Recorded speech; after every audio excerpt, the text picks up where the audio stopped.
Thank you. We found an incredible supercar deep in the forest. It had been abandoned for years. The body was covered in mud and overgrown with weeds. This is a 1989 Batmobile.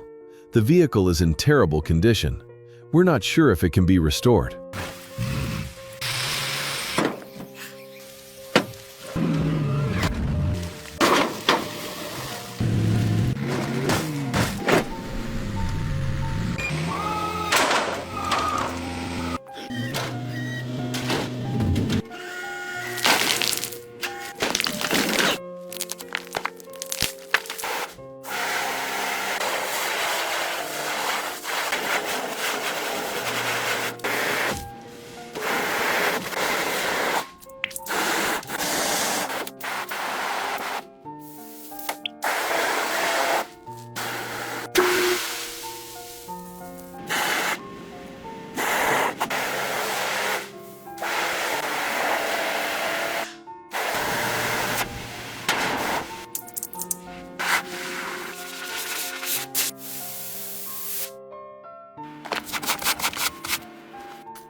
The restoration is still in progress.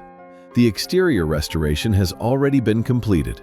Since the video is divided into two parts, tap our profile picture to watch part 2.